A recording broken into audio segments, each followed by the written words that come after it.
Que pasa, Mufasa, ni hao, konnichiwa, shalom, and salam alaikum. What's up, everybody? We've got Brandon Deroche from Propeller in the house. Good to see you again, Brandon. How are things in Malibu today? Good to see you, Dennis.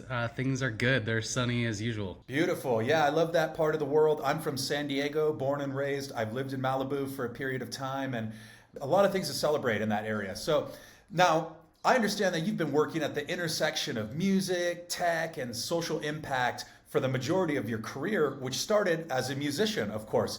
And you've been responsible for coordinating and producing numerous campaigns with major artists like Incubus, Jack Johnson, many, many more, where essentially you leverage the platform that these artists have to create positive social impact. Can you give us some tangible examples of some of these campaigns that you've coordinated and outline some of the measurable impacts that they've achieved, Brandon? Yeah, and you did a good job with that, so thank you. We've done probably over 1,000 campaigns now, so there's a lot of examples. I think one that tends to come to mind quickly for me is Lizzo. We've done Lizzo's Juneteenth campaign, which just happened in June, obviously, for the second year in a row.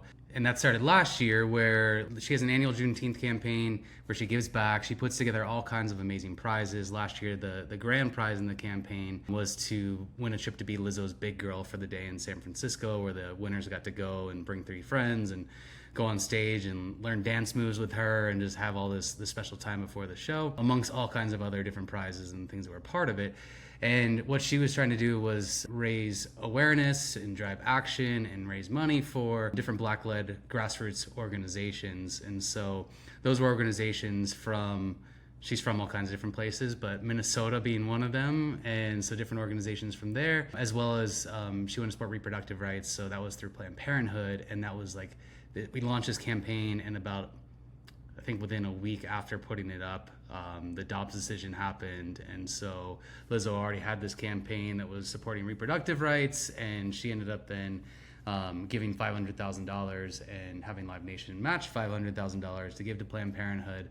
And we had, I think, almost 50,000 people take action as part of that campaign, signing petitions. I think it raised like well over 100 grand. I don't know the exact number for a number of these organizations. And so every campaign's different. You know, that's sort of something that's unique about Propeller. Sometimes it's just about fundraising. Sometimes there's all kinds of different actions that people are looking to take. Sometimes it's around a very specific initiative that someone has. And so the outcomes are never quite the same, as they vary per campaign and what we're focused on. Totally. You know, a funny story that comes to mind is I went to college with an artist named Stephen Chung, who goes by the name Telly, and he actually played the piano part on Truth Hurts that garnered a ton of attention. Way. Yeah, and it was, you know, I worked with him on a few projects back in the day. We did a student film together, and we always knew he was a talented artist, but seeing that level of recognition was fantastic. He got 2 Grammy nominations out of that, and I was always really stoked to be like, that's one of my old, peers from college. So cool. Huge Lizzo fan over here. So my next question is, how do psychedelics and drug policy reform fit into your mission with Propeller? Because I know that's an area of interest that you've identified and been working towards spreading awareness around. And of course, many artists have used psychedelics, whether or not that's publicly admitted, but they seem to have this intrinsic tie to the creative process for a lot of people. So how in particular do psychedelics and this idea of mental health and increased awareness of mental health fit into the mission of Propeller? This honestly goes back pretty far for me. I think, I first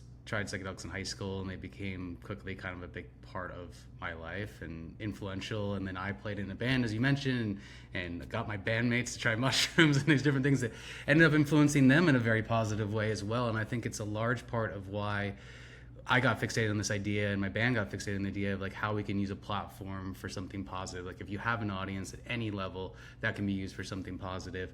And so it kind of set me down this path. During that time, I, had all these sort of insights. I'm from York, Pennsylvania. Psychedelics, like in my school, were very prevalent, but they were not like necessarily prevalent everywhere. And I had all these thoughts that I kind of gained, I guess, from psychedelics, and didn't really know where to take that. And I heard someone talking one day about some things, and I said, like, tell me more about that. And they introduced me to Ram Dass, and I got into Ram Dass, and then that became something for me that set me down a whole path of teachers like Ram Dass and Eckhart Tolle and Alan Watson, all these different people that really kind of became the foundation for all the work that I do today. And when I first started doing this work, I didn't know anything about most any nonprofits. And when people would ask like what my cause is that I care about, I said consciousness. That was like really what I was after more than anything, is like, how do we elevate consciousness? And I think that that is sort of going to the root of all these different issues, like, you know, whatever it might be that, you know, it's that we work on today. And so I was lucky enough to start working with Ram Dass and his foundation back in like 2013 probably, and did a number of projects with Ram Dass. We raised a lot of money and like helped spread his teachings to a new generation of people.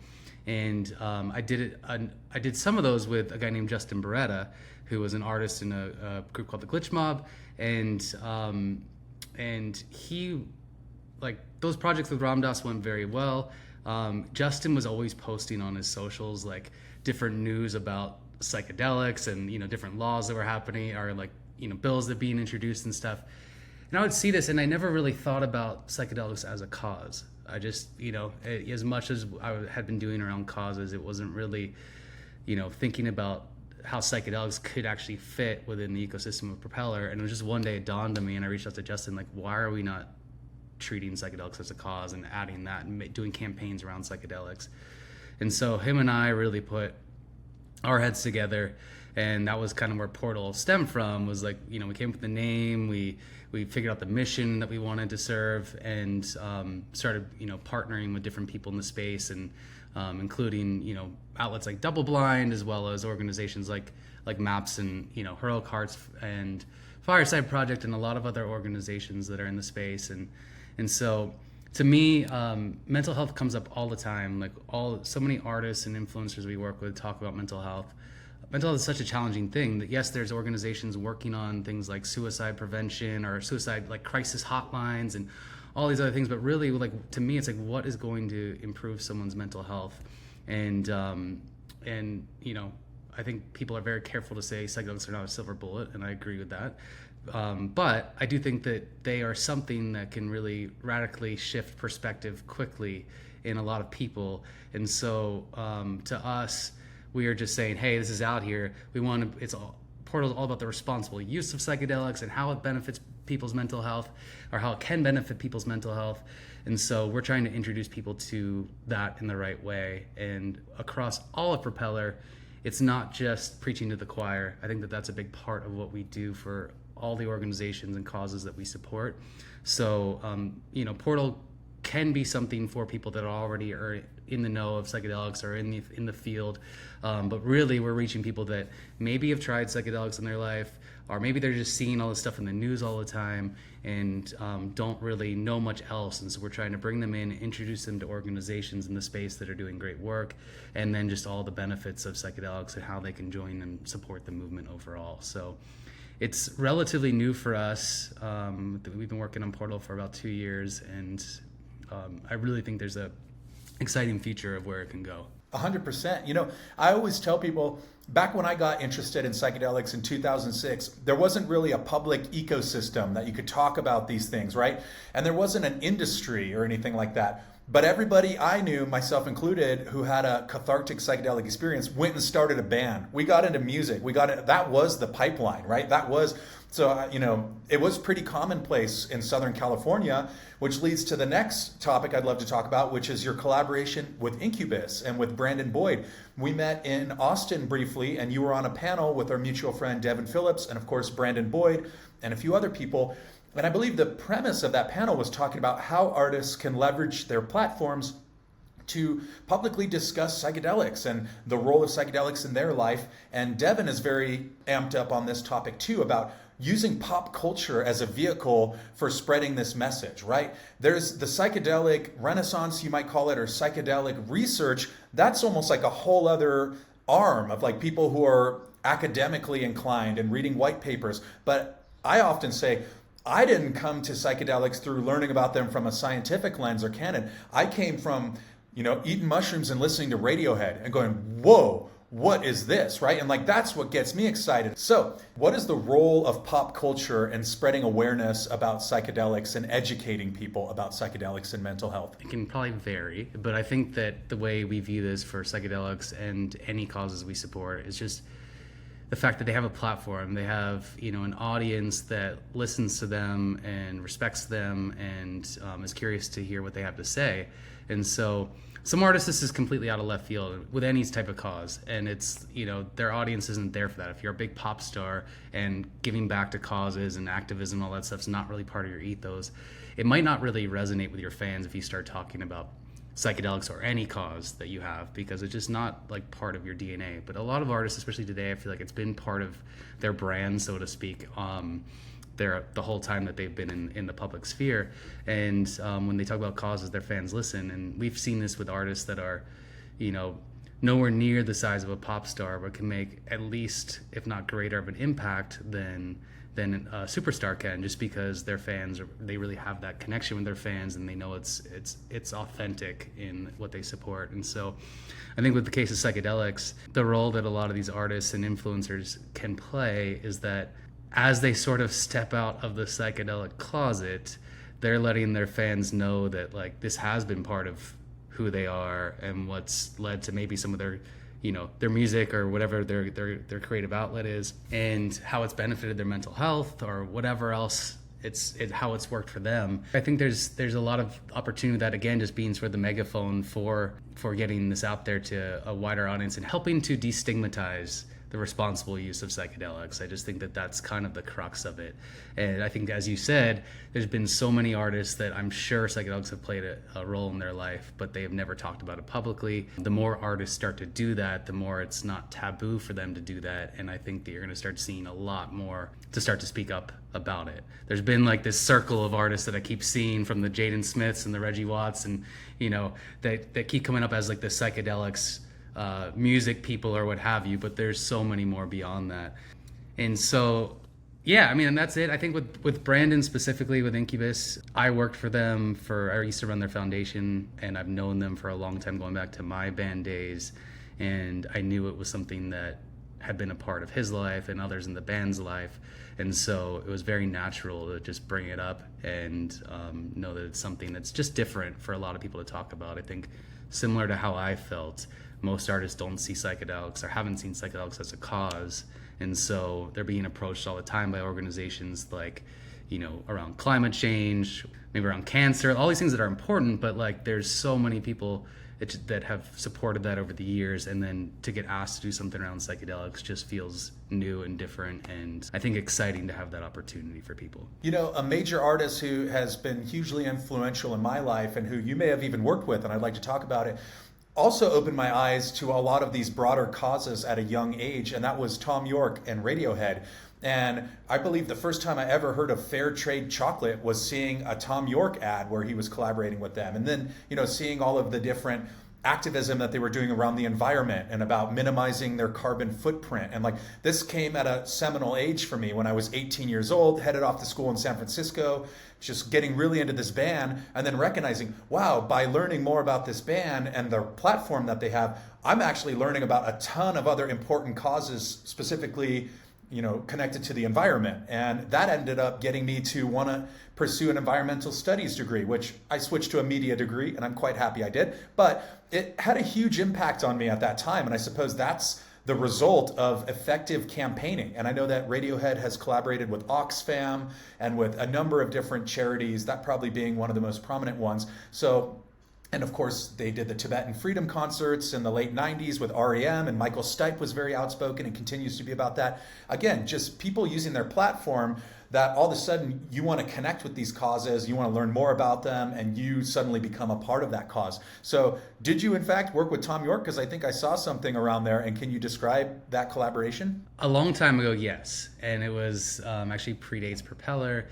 We did something with Radiohead specifically. We might have done something as well just with Tom York. That seems to ring a bell. But I honestly don't remember what we did with Radiohead. It was probably over 10 years ago. I believe we gave away a trip to go to one of their shows. And I can tell you it was through Greenpeace. Tom and Radiohead had done a lot of work with Greenpeace and Greenpeace UK.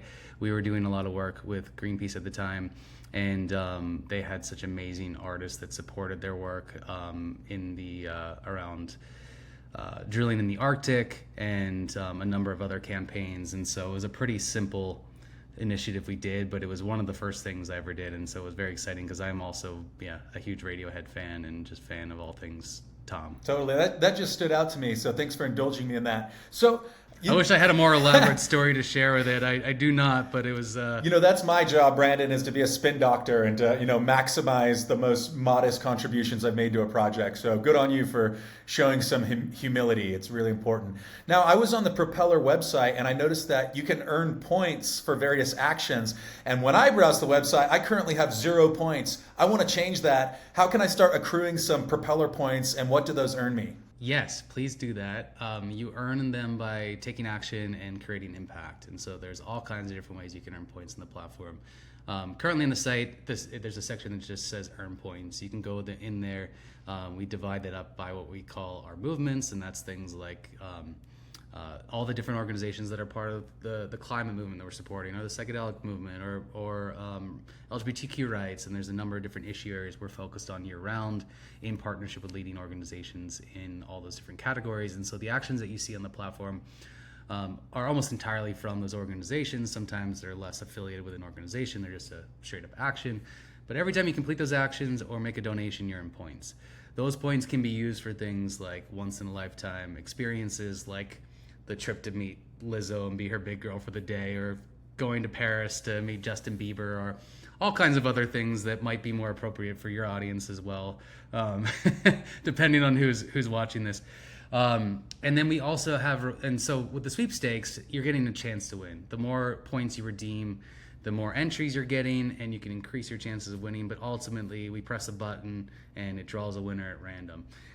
But there are rewards on the site that if you have enough points, you can just redeem them.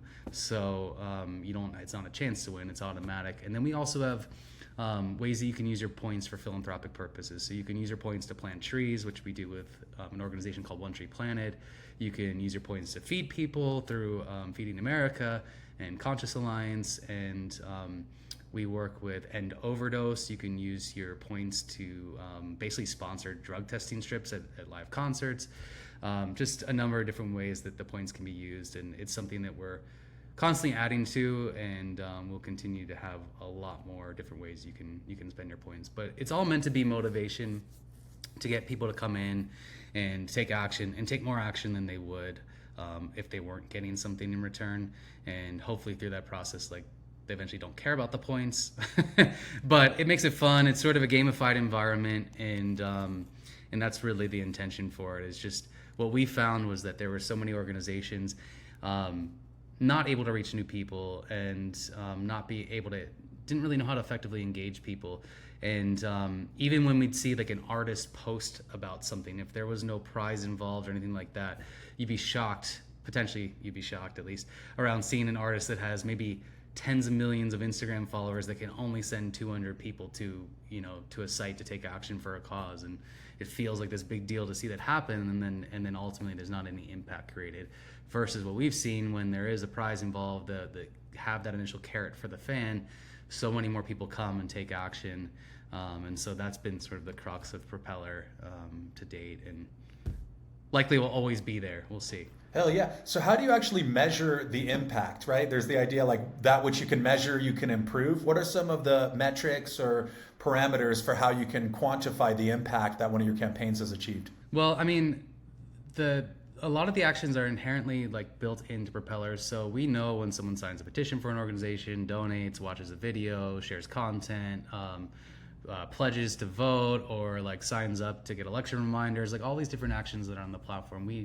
None of that's guesswork for us, and so there's no honor system or anything like that. It's all tracked and measured in that sense. So we can report back to the artists we're partnered with, to the nonprofits, to our user community on how many actions, what actions have happened, and so forth and so on. Where we lose track of things, and where things we want to improve on how we can make things even more measurable, is really in tandem with the organization. So our mission we describe as inspiring activism and helping build movements for change.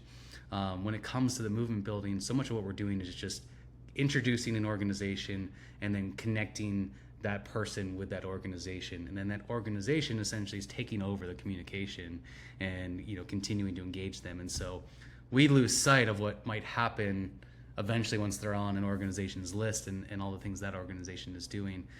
What we'd like to get to is being able to continue to say, like, here's all the ways that we're continuing to create change and providing other tangible ways that we are creating impact. And so that's sort of a shift that we're thinking through a lot right now as to like where this could go, and have very specific projects that people are fundraising, that they're fundraising for, and really getting people into goals in different ways that impact only becomes more measurable and the impact becomes more impactful. Amen. It just so yeah, I mean, I think for us, like, we've kind of feel like we've gotten Propeller to this point. We have 1.6 million registered users. We work with all kinds of great artists and festivals and people outside of music as well, along with all kinds of organizations that are reputable and leading the way in their respective categories. We're in this great position, but we really want to take it to the next phase now in all different categories of what we're doing to make it bigger and better. That sounds lame, but just more impactful, finding more radical ways we can drive change, and so we're always open to ideas as well. So I'd love to hear from you or anyone out there, as well as what they'd like to see and changes they'd like to make.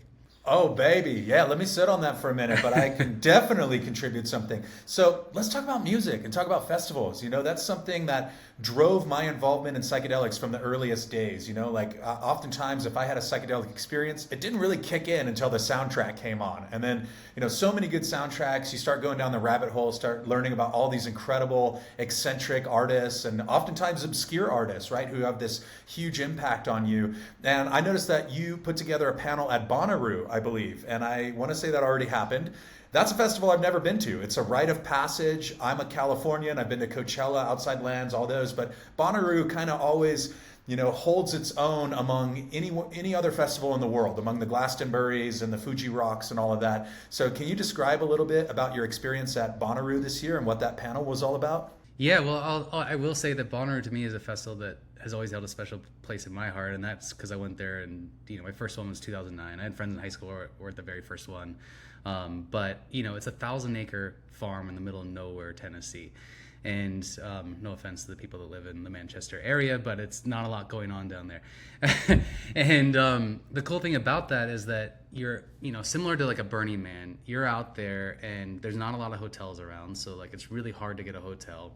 And you can stay on site and not have to leave the experience. And that's, so many other festivals close at 11 or midnight, and you go into the city and stay in a hotel or whatever. It's just a whole different experience. Whereas Bonnaroo, the music goes, I think, till 5 in the morning on a lot of stages.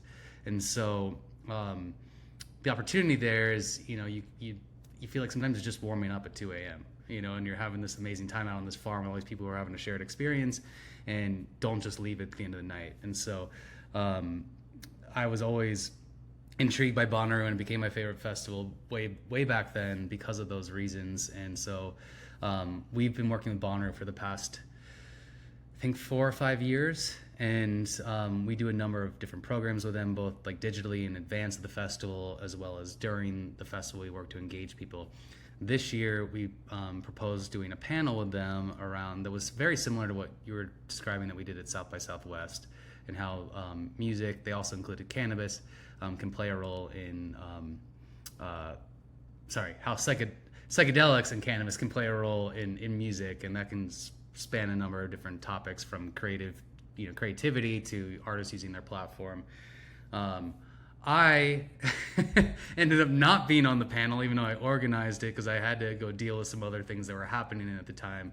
And I don't know if you know Ali Shaper from Supermush, but she was on the panel with me. Shout out Ali. Shout out to Allie because she took charge and she ran the panel, and Of course she did. from all I heard, she did an amazing job, and I think it was very natural for her to do so.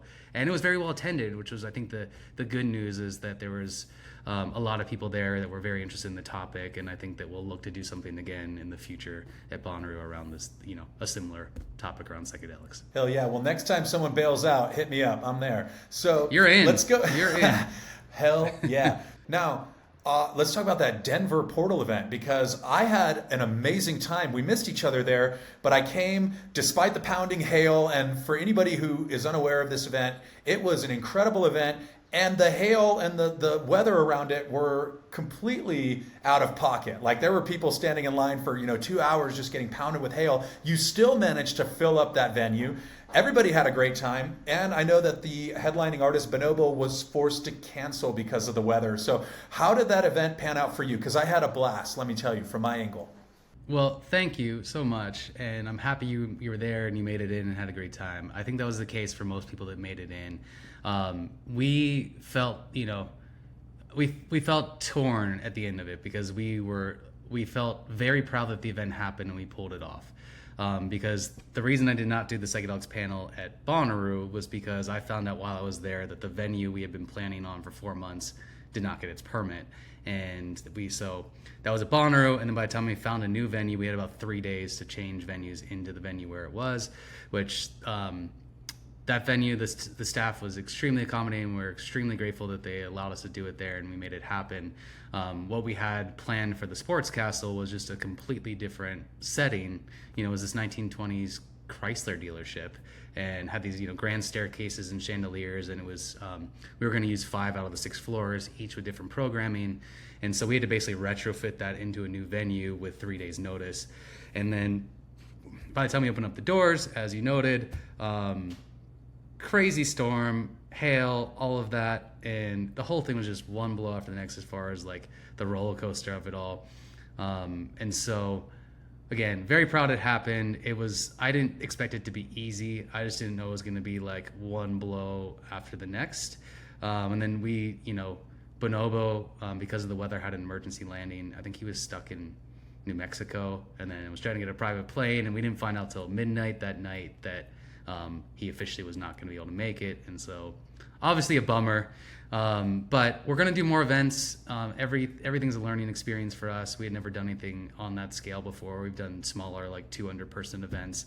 And, I think that I wrote a post after that that we put on our socials. And it really is just like, I think with everyone in psychedelics, we're trying to take a big leap forward here. And to me, it's like, I don't want to do boring stuff. And I've been to psychedelic conferences where like the main after parties are just at a bar and it's very straight ahead. And kudos to the people putting those together. And if that's, but I wanted to do something different that matched the excitement of what's happening in psychedelics. And at a level of production that I feel like is an event that I would want to attend as just, someone going to these conferences. And so we really rolled the dice on doing this event at all, and we were really happy to see the response to it and being able to sell tickets and all of that. But they're only going to get better from here moving forward, and so we are planning what we're doing next, and really think there's an opportunity to do a lot of events in that kind of realm as we continue down the line. And it's a big part of what I want to do overall at Portal and Propeller in general. As someone who's been to around a dozen of these psychedelic conferences over the last year, I definitely think you set a high watermark. It was a really well executed event that looked like and felt like it was produced by music industry professionals, by event production professionals. And I say that, having gone to a number of these after parties you've described, which are great for networking, but there was an element of production and the visual aesthetic, the design, the different stakeholders and partners. Double Blind was involved. Of course, our Mission Club, our mutual friend Rod Siraj, who was on the podcast again yesterday, and just like a really wonderful confluence of creative individuals. So I would hope to see more of those types of parties in the future. And, once one group starts doing better, then hopefully it inspires more organizers and conferences to go, we got to up our game too, right? Because that is one of the criticisms I've heard about psychedelic conferences, which I've also made, being somewhat new to the emergent industry, that I've been to conventions that are in these very sterilely fluorescent lit, trade show halls, and you go, that's not very psychedelic, it's not super psychedelic. So can we find a way to bridge some of what the music industry can do really well in the event production industry with these really important discussions and conferences that are more geared towards maybe the science or the research side of psychedelics? So kudos to you. I'm also curious about how you saw the mental health in the music industry affected by the pandemic, because of course the pandemic affected a ton of people's mental health for a number of different reasons. But I think musicians in particular are already, a very creative and often kind of fragile type in many cases. And to have your whole line of work and your whole industry just wiped out, that's got to take a huge toll. So have you noticed like a proclivity for more musicians and artists to seek out mental health treatment and to start talking about these things in the wake of the pandemic and having essentially 2 to 3 years of their touring and their lives upended? Yeah, 100%. I mean, I think that one of the things that I feel like has become very common now that I don't know that it was at all before the pandemic was artists deciding to either pause their tour or cancel their tour because of mental health reasons. And they're just like, hey, I'm not mentally prepared to do this. I need to take a beat and get in the right, work on my mental health before I go out. And touring is not natural. It's like people just come to the show and they want to be entertained and they're excited to see their artists and just assume that's it. Most of touring is sitting around and waiting, and no matter what tour that you're on, it's not really glamorous, and it's not really fun after a while that you've been doing it. I mean, I think artists, most of them like to play and they enjoy the actual show, but that show's 90 minutes out of their day, and it's just hard. You're away from your family and loved ones most of the time, and you're just kind of, I don't know what the right word is, but you're just out there to go perform and bring in the money and whatever else, but so I think it does take a toll on their mental health. And there's so many classic stories of musicians being held up by different drugs and other things to make it through these tours, and that's kind of what they've turned to in the past, and not like bad drugs, and I think that there's now a shift. And there's also, every artist wants to support mental health. It's something that we come across when we do our campaigns. Like, it's just so common. People want to support mental health. And so I think it really resonates with people, and most of that's because they have their own mental health challenges since predating the pandemic, but it's but definitely something that I think is like people are a lot more willing to talk about now post-pandemic. Totally. I think that's the key, is that people are willing to be proactive about their mental health. There used to be, and still is to some degree, but less so now, so much stigma associated with it. Like, I come from a background of sports and like alpha male sports culture, and like the idea of seeing a therapist somehow conferred weakness. It was like, oh, this person's seeing a shrink or whatever. But I think that's one of the fundamental changes I noticed post-pandemic, is people being more willing to speak about these things and say like, hey, if I'm struggling, that doesn't make me a weak person or a bad person. The worst thing you could probably do is try to bottle that up and pretend like it's not happening, and then, get burned out. And I tell people all the time too, like, if they're trying to pursue an entrepreneurial path, it's like, avoid burnout, whatever you can do. Like, there's this, it's sexy to like do too much and do the most and do it, but it's like, burnout is probably one of the top reasons why artists spin out with their career, go down a path that probably they don't want to go down in the first place. So that's one thing that I've noticed. Well, I mean, it's also a mind fuck to be an artist. It's like, if you were a nobody one day, just a nobody meaning you're just a musician struggling to make it, and then your song blows up on TikTok, and all of a sudden you got this fans everywhere, and like, you're going on this tour and you're playing big shows and people want to meet you, and there's press and there's all these other things that come with it. It's very overwhelming, and you were just at home probably before that, and didn't have any of that, and you're supposed to just all of a sudden be this person that's normal for, and it's not normal. And I think it's also can be very lonely, and because it's like other people can't really relate to that experience.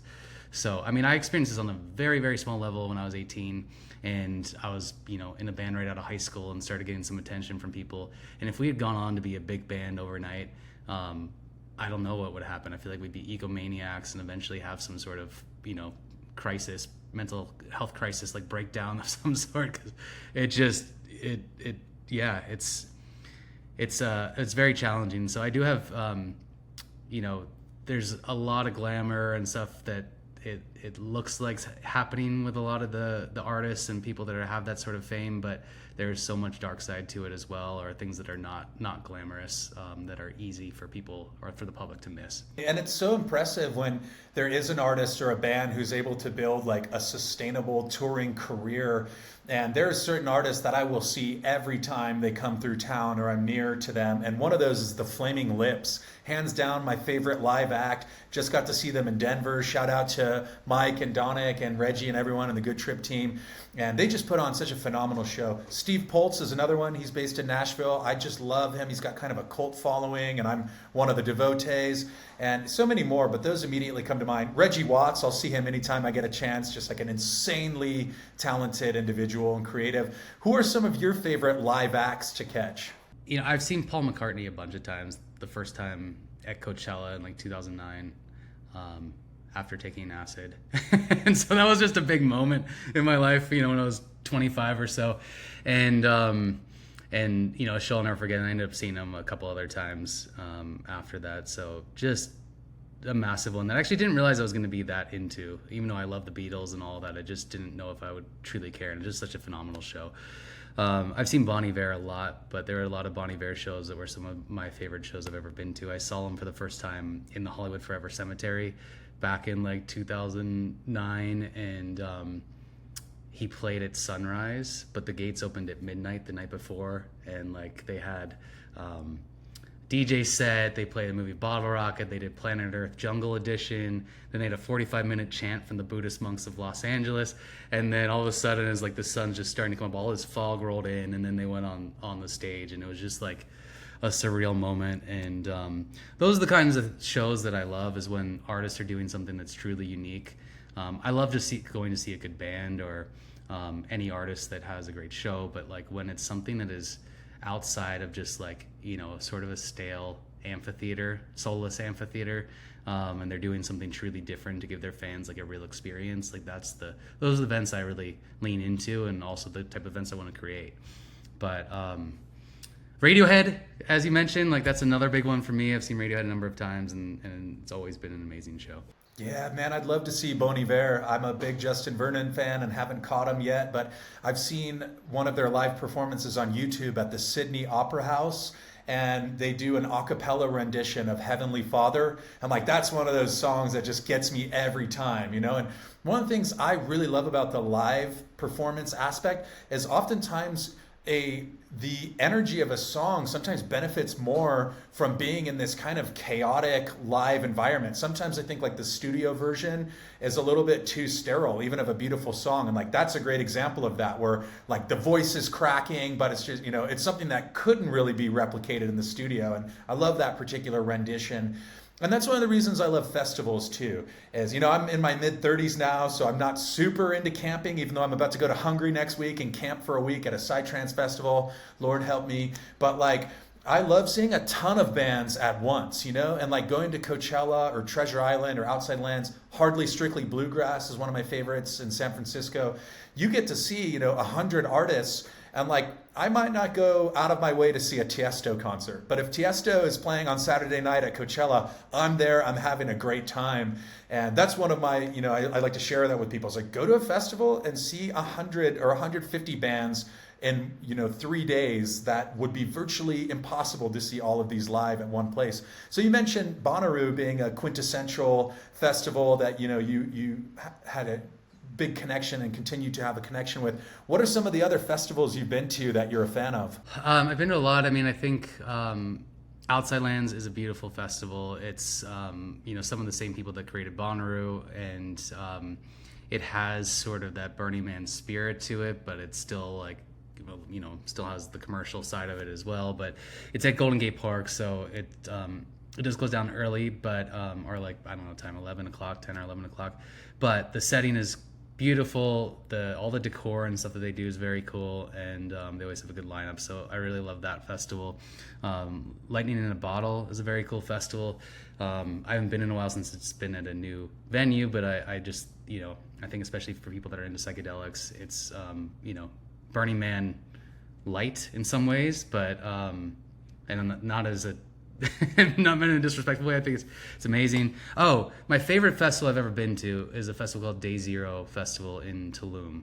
It's Damien Lazarus puts on that event, and I went in 2016, and it was I think we went maybe at like 10 o'clock at night, and it's in the middle of the Mayan jungle. They have a beautiful setting right at the cenotes. And I left at 8 in the morning, and I was probably one of the first people to leave, and saw people later that evening that still hadn't gone home yet. So it's that kind of event, and just a surreal environment and amazing music and all that. So highly recommend going to Day Zero in Tulum, which I think is usually in early January. I'm there. I'd love to go to more of an electronic vibe and internationally. Yeah, I'm going to 3 different Psytrance festivals in August in 3 different European countries. So I'm taking off to Ozora Festival. I get to speak out there, and I'd never heard of it before. So first thing I do is Google it, and it's like 40,000 people out in the woods in Hungary. And I recognize a few of the artists on there, so that'll be cool. And then there's You're speaking live to like a. I'm speaking, yeah. I'm gonna do like some awesome kind of keynote talk, so that'll be fun. I spoke at Breaking Convention, which is the largest psychedelic research conference in Europe, which is in England earlier this year. And somebody who's curating the lineup for Ozora saw me and was like, "Hey, do you want to come out?" And I said, "Absolutely, I do. I would love nothing more." And then, I just started realizing, wow, there's a bunch of stuff going on, and that whole psytrance scene is kind of outside of my purview, but I look forward to getting to know it and to building some characters around it too. I'm going to go full bore, character study and do some content. So I love it. Look out for that. Cheers, man. Yeah, thank you. Now, I've only got 1 or 2 more questions I wanted to dive into, and one of them is, how'd you get connected with MAPS?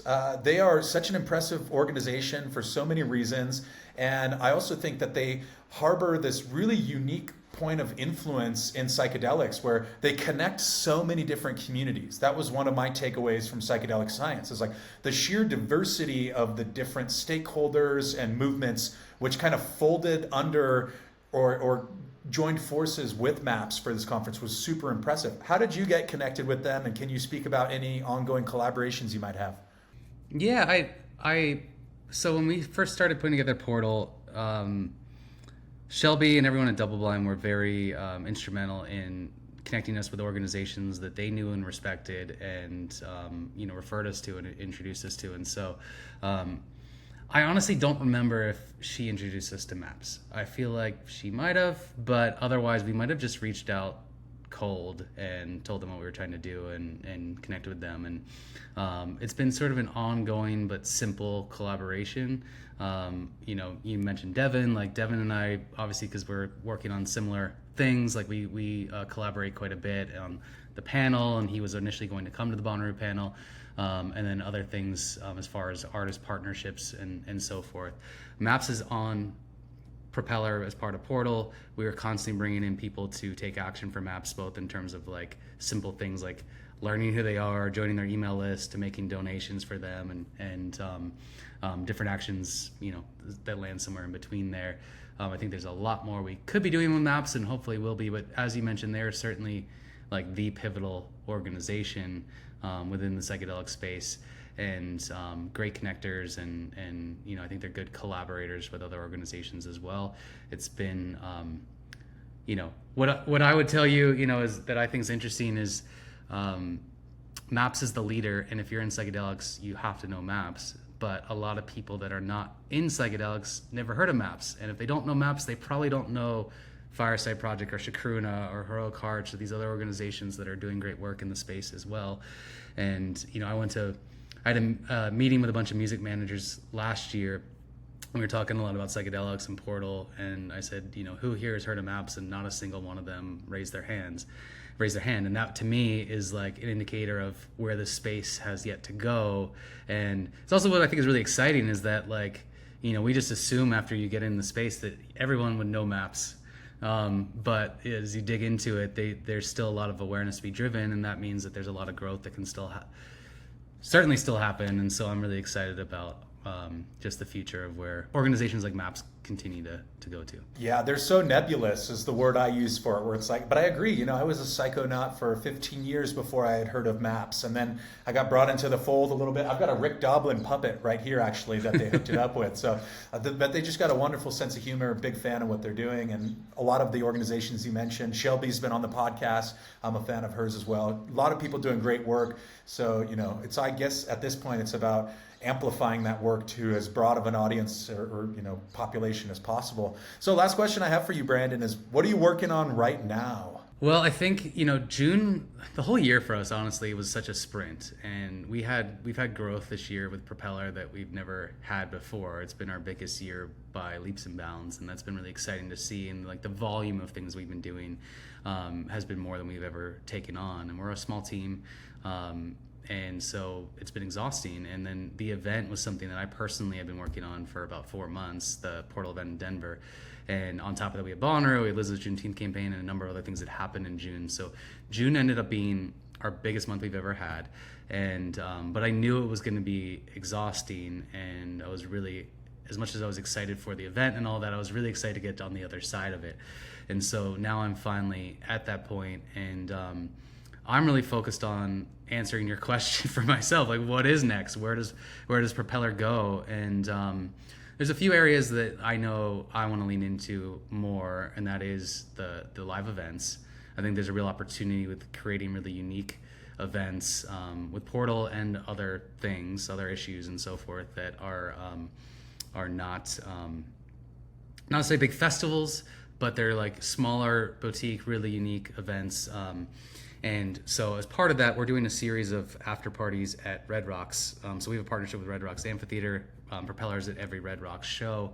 And the venue's been under construction this year, so a lot of things have been put on pause. But starting in August, we're going to be doing after parties at a lot of the events that will be for about 200 people, and they will take place at a room within Red Rocks. And so people won't have to leave the venue. Sometimes the artist will come and DJ or perform or just make an appearance. And other times we'll just bring in other DJs and artists and stuff from the area, but just giving people an opportunity to stay, support a cause, and get to hang out at Red Rocks till 2 a.m. versus going home at 11 or so.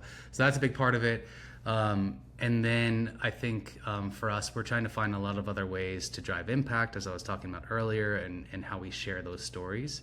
And I think what dovetails with that is content. I've been loving your content, by the way. I gotta give you props. I always look forward to seeing a new video from you when it pops up on my Instagram. And I don't know if I'm just the right target audience, but I just feel like it speaks exactly to me and my interests. And it's, I think it does for a lot of other people as well. So I'm excited to see that continue to grow. But we want to do a lot more of our own content. It's been something that's kind of been a miss for us in our history. And I think there's a lot more storytelling around these campaigns and causes that we're working on.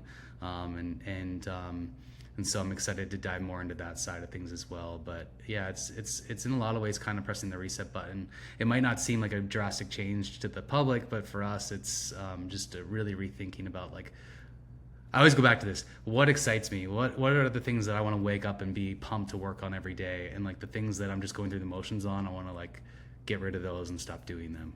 Right on. Well, hit me up, because I love making content and I love making people laugh. It's something that I recently discovered that I have a bit of an audience now, and I like to lean into improv and just keep my finger on the pulse. And there's so much absurdity in our world. I think you have to cultivate a sense of humor to survive. And it's something that has been sort of my contribution to this space. And like increasingly, I'm getting to do stand-up performances. Like in Denver, I got to do a stand-up show at Cervantes Theater, and there were like 400 people there. And I remember No way, up, I didn't realize that. I had to leave the venue. When I walked in, I thought it was going to be like a small little party, and it was heads all the way back. And I literally turned around and walked around the block, and I was like, what did I sign up for? But I love it. It's fun. I love being on stage. And just, you got to develop that sense of humor. So hey, you're great at it. I hope you continue doing it, because I could see it just continuing to grow and grow. So they're going to have to drag me out kicking and screaming, man. I'm going to keep doing this. This is what I do. I often make the joke. I'm like, this is the job I was qualified for out of college, but I wasn't really allowed to make jokes about psychedelics in public back then. Now It's a little bit more socially acceptable to speak about, and we're all very grateful for that. So Brandon Deroche of Propeller, check them out, propeller.la. Thanks for coming on the Mycopreneur podcast. podcast. I foresee some forthcoming collaborations between us, my friend. Awesome. I look forward to it. Thank you for having me.